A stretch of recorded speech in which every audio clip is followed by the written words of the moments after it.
Jambo waziri mkuu, naomba nisaidie, nyumba yetu inauzwa. Nyumba inauzwa? Nani anauza? Baba. Babako yuko wapi? Alimwacha mamangu 2021. Amemwacha mamangu, ajui kula yetu, ajui vaa yetu, amekuja kumwagana. Nyamaza ili nikusikilize vizuri. Iko wapi hiyo nyumba? Iko kule mtaa Ngosengiu. Nyamaza vizuri tu, ongea vizuri nikusikilize. Naomba nisaidie, nyumba yetu isiuzwe. Iko sehemu gani? Ngosengiu.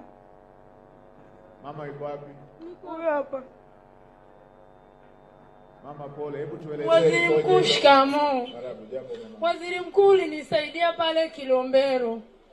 Ukaniambia kesi yako isimamiwe, ianze sijui upya. Wakanipa karatasi hii hapa.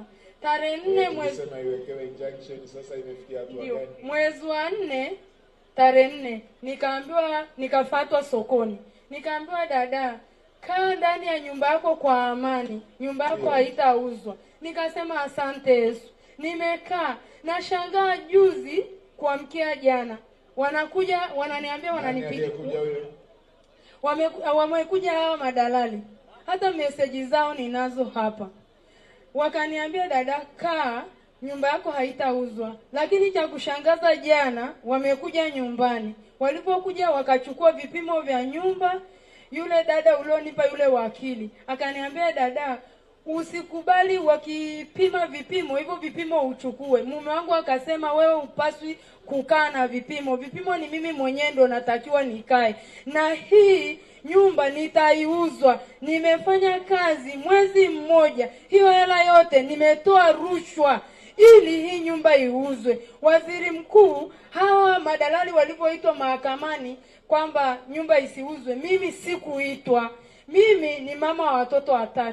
Alafu nikaambiwa, huyo waziri wako mkuu ameshaondoka, hutamuona tena, na kazi yako hivyo unavyotaka haitafanyika. Nikasema, hujaniona tena? Yaani Waziri Mkuu, nakushukuru, nimekuona. Leo hapa kabla hujaondoka utanipa namba yako. Asante baba. Nimezuia hiyo nyumba isiuzwe. Anayetaka tupimane ubabu na auze tuone. Asante baba. Mungu akubariki. Mungu akupe miaka mingi kama hiyo nywele yako kichwani. Mungu akulinde, akutetee kila hatua nayo unayoikanyaga. Mungu akutetee. Baba, ni kuanzia 2021. Mimi niko na hao watoto wangu.